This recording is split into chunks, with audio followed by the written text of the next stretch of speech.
ध्यान दीजिएगा, यहाँ पे मिस्टेक थोड़ा सा है। O2 के अभाव में दो कंडीशन है, कंडीशन दो को है। O2 के अभाव में पाइरुवेट किसमें परिवर्तित होता है? तो पाइरुवेट इथेनॉल भी बनाता है, लैक्टिक अम्ल भी बनाता है, लेकिन इथेनॉल कहां बनता है, लैक्टिक अम्ल कहां बनता है, ये जानना इंपॉर्टेंट है, समझिए। O2 के अभाव में आप लोग पहले जानते हैं कि नहीं जानते हैं? यहाँ पे हाय फ्रेंड्स, कैसे हैं आप लोग? उम्मीद है आप लोग अच्छे होंगे। फ्रेंड्स, आज हम लोग क्लास 10th का वीवी ऑब्जेक्टिव क्वेश्चन क्लियर करने वाले हैं, रेस्पिरेशन का। ध्यान दीजिए, बायोलॉजी में यह क्वेश्चन आपका है सबसे पहले रेस्पिरेशन। तो रेस्पिरेशन आज हम लोग पूरी तरह से कंप्लीट करने वाले हैं। पूरा ऑब्जेक्टिव क्वेश्चन आज होगा और पूरा डिस्कशन होगा।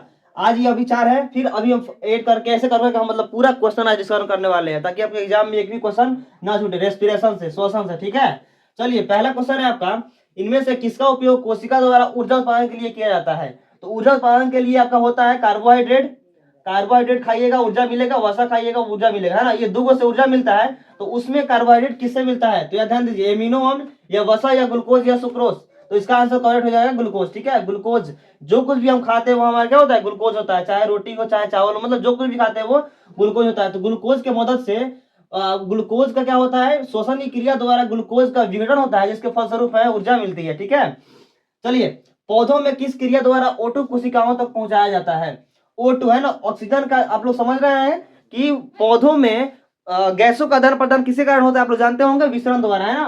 तो वही क्वेश्चन इसको घुमा के दिया है कि पौधों में किस क्रिया द्वारा O2 का कोशिकाओं तक पहुंचाया जाता है? तो विसरण, किण्वन, प्रकाश संश्लेषण या दोनों? तो क्या हो जाएगा? विसरण हो जाएगा। आप लोग समझ रहे हैं किण्वन क्या है? किण्वन आप लोग बता सकते हैं अगर एग्जाम में आए तो। किण्वन किसे कहते हैं आप लोग जानते हैं? ऑक्सीजन की अनुपस्थिति में, है ना, इथेनॉल और कार्बन डाइऑक्साइड बनता है किसमें? ईस्ट में, उसे हम किण्वन कहते हैं ना।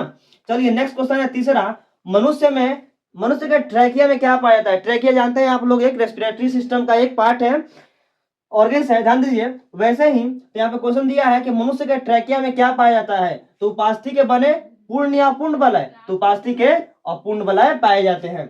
फोर्थ नंबर क्वेश्चन है, श्वसन में खाद्य पदार्थों का क्या होता है? अभी आपको बताए हम कि श्वसन में खाद्य पदार्थों का क्या होता है?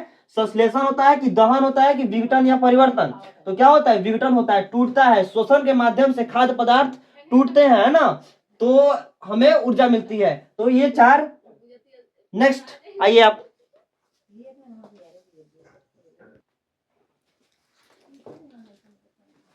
तो चलिए आप देखिए हम लोग पांचवा नंबर क्वेश्चन, अवायवीय श्वसन कोशिका के किस भाग में होता है?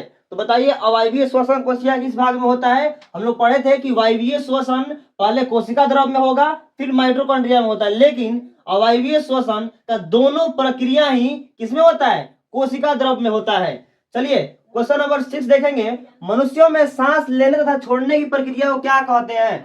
सांस लेने की प्रक्रिया प्रश्वास, देन निकालने की प्रक्रिया निश्वास। इंस्पिरेशन एक्सपिरेशन, इंस्पिरेशन एक्सपिरेशन, है ना। तो श्वसन श्वासोच्छ्वास या निश्वसन या निश्वसन? तो इसका आंसर क्या हो जाएगा?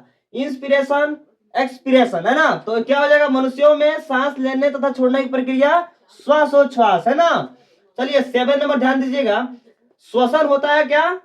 जिसके मदद से हमारे अंदर खाद्य पदार्थों के विघटन द्वारा ऊर्जा मिलता है, उसे श्वसन कहते हैं। लेकिन सांस लेने और छोड़ने की प्रक्रिया को हम श्वासोच्छ्वास कहते हैं। यहाँ पे कंफ्यूजन थोड़ा सा भी नहीं होने देना है, एग्जाम में क्वेश्चन रहेगा, है ना।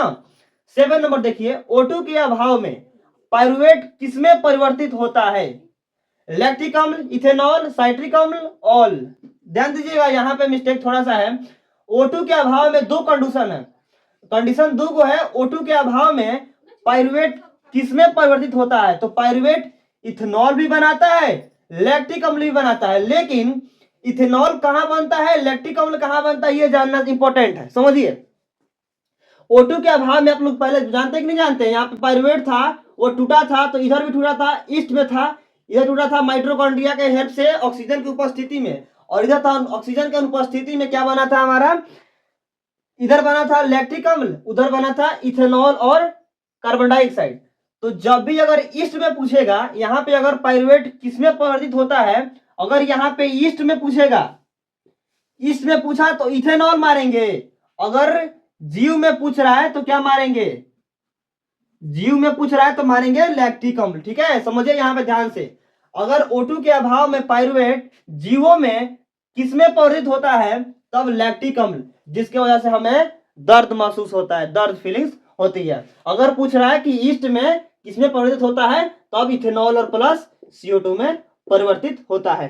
चलिए 8 नंबर ध्यान देंगे, पौधों में गैसों का आदान प्रदान किसमें होता है? पौधों में गैसों का आदान प्रदान अभी ना पढ़े, विसरण द्वारा होता है, लेकिन क्वेश्चन का ऑप्शन है चेंज कर दिया। जड़, तना, रंध्र, टहनी किसमें होता है? तो रंध्र में होता है, इसको कहते हैं स्टोमाटा, रंध्र में होता है। इसका आंसर क्या हो जाएगा? करेक्ट सी। ध्यान दीजिए, कंफ्यूजन नहीं होने देना है। O2 के अभाव में पाइरुवेट यहाँ पे कुछ ना कुछ देगा, जीव देगा तो या ईस्ट देगा तो। ईस्ट देगा तो इथेनॉल मारिएगा, जीव देगा तो क्या मारिएगा? लैक्टिक अम्ल मारिएगा। ठीक है, कंफ्यूजन नहीं होने देना, एकदम से इसको रटिए लीजिए साहब एकदम। और रंध्र हो गया। निश्वास में कौन सी गैस निकलती है? इंस्पिरेशन में हम लोग O2 लेते हैं, इंस्पिरेशन प्रश्वास में O2 लेते हैं, और निश्वास में CO2। तो इसका ऑप्शन क्या हो जाएगा? CO2 आंसर हो जाएगा, करेक्ट है ना। चलिए फिर से हम लोग और नेक्स्ट क्वेश्चन लेकर के आपके लिए आते हैं।